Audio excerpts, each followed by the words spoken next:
जम्मू और कश्मीर में विधानसभा चुनाव से पहले नेशनल कॉन्फ्रेंस के नेता और पूर्व सीएम उमर अब्दुल्ला ने संसद हमले के दोषी अफजल गुरु की फांसी को गलत बताया है।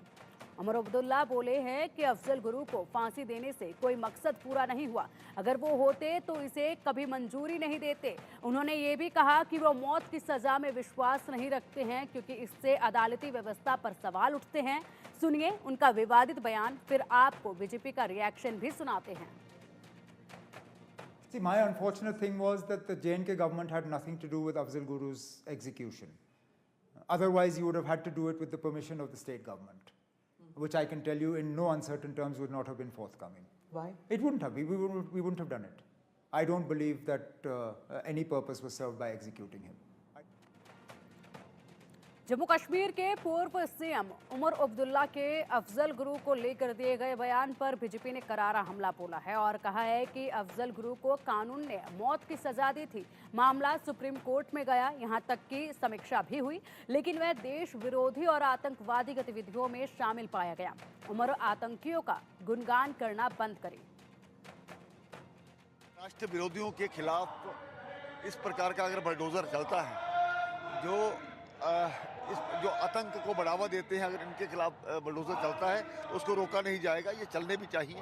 और उन लोगों से पूछिए जो आतंक फैला करके और कौन लोग हैं वो, आप उनकी सपोर्ट क्यों करते हैं, इन सभी चीज़ों को उमर अब्दुल्ला को जानना होगा। ये उमर अब्दुल्ला जी का बयान इतना आपत्तिजनक है, भारत विरोधी है, जितनी निंदा की जाए उतना कम है। अब बताइए, अफजल गुरु और याकूब घोर आतंकवादी जो देश की अस्मिता पर प्रहार कर रहा था, वैसे आतंकवादियों के फेवर में बोलना, यह देश विरोधी बयान है उनका। और यह कांग्रेस वैसे देश विरोधी बयानों के साथ है। यानी कि आज उमर अब्दुल्ला और कांग्रेस में कोई फर्क नहीं है। दोनों, कांग्रेस और उमर अब्दुल्ला, दोनों भारत के आतंकवादियों के सपोर्ट में बोल रहे हैं। इसको देश और कश्मीर नहीं बर्दाश्त करेगा। अफजल गुरु को कानून के रास्ते से फांसी दी गई, सुप्रीम कोर्ट तक मामला गया, रिव्यू किया गया, क्योंकि वो देश विरोधी आतंकवादी गतिविधियों में संलिप्त पाए गए, क्योंकि वो देश को तोड़ने वाले षड्यंत्र के पीछे पाए गए। आज उनको कह रहे हैं चुनाव जीतने के लिए कि उनको फांसी देना गलत था, तो पहले आवाज खामोश थी क्या?